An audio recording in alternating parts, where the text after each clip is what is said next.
Okay, back with some more tips on maintenance of your metal detector. You have to take care of it just like you take care of your car, like you take care of your body.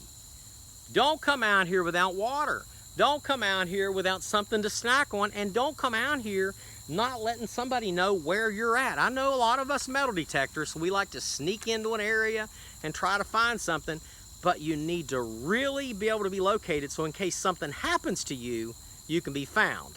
So maintenance of this is my baby right here. This is the one I use all the time. But unfortunately, I have found a problem with this.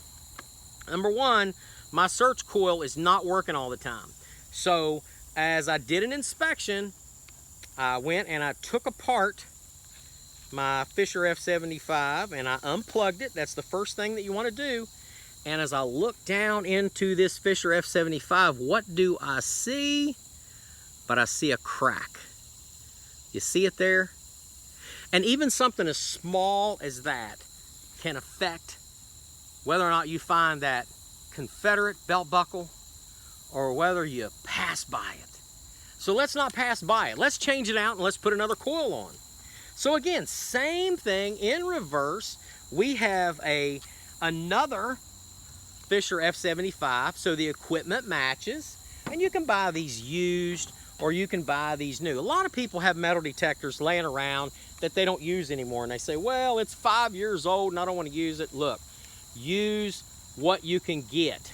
If all you can afford is, you know, a $50 metal detector, go out and practice with it. Go out and just practice with it. You know what I mean? Try it out. And you'd be surprised what you can find. My daughter, who was 6 years old at the time, took out a little toy metal detector. And she beat me. She beat me. Cassandra beat me when we were doing some metal detecting. She found a Civil War button that was at least 18 inches in the ground. And she did that with this, I mean, I have to show it to you. I mean, the little funny faces, the smiley face comes up whenever you find something nice.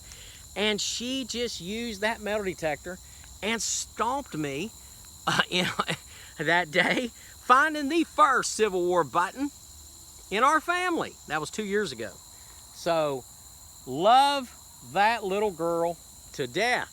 And she is someone that is going to really take this hobby serious. But it's not just a hobby. It can actually turn into a career, an opportunity, whether or not you make videos or on YouTube. A lot of guys and gals make videos on YouTube. They don't make much money doing that, so don't expect to get rich doing that. But do you realize when you become good at this, you know, there is a hope, anyways, we're all hoping as metal detectors, that the archaeology community, like they have done in England, will embrace us a little bit more. And we can help them find, you know, artifacts that are very important to find by the use of metal detectors. Police officers, you know, sometimes, you know, you get a call, or, you know, we've offered our services in cold cases where someone, a body was found many years ago and they never found the clues. Well, maybe we take this metal detector around, we find a key that was dropped, or a ring that was dropped, or a shell, a bullet, or something that could help that cold case actually be solved. Folks, it can happen, but we have to do it. So, back to connecting my metal detector. As you've seen what I did, right? I put the head on, the search coil on. I call them heads. Some people call them search coils. They get crazy with me. Call it a search coil. Okay, it's a search coil. The search coil is on. It's nice. It's flexible enough for me to be able to use and move it around. I have brought the cable around the top. Around the top. This is very important. Let me say it again. Around the top so it doesn't interfere with your signal. And I have ran it up completely up the pole.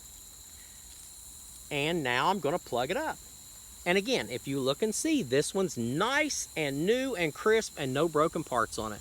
So this bad boy, we're going to find some Civil War artifacts today with this thing. I can tell you that right now. I'm in Buffalo, West Virginia today. So say hello to Buffalo, West Virginia in Putnam County.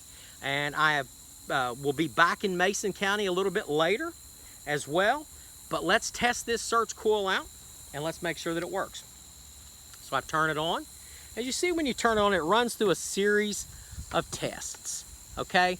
If you look, and I know it's kind of hard to see, but if you look over here, you'll see the battery where it shows the battery's full strength. You want to watch that, because if your battery starts to die, and always bring around extra batteries with you, because when your batteries start to die, you start to lose the ability to find certain objects. Okay, so it's on. Now we have to test it to make sure that I hooked it up correctly. And yes, it is. And that's how you trade out and change out a defective coil with one that works, so we can go out and find the treasures. Stick with us for more digging history.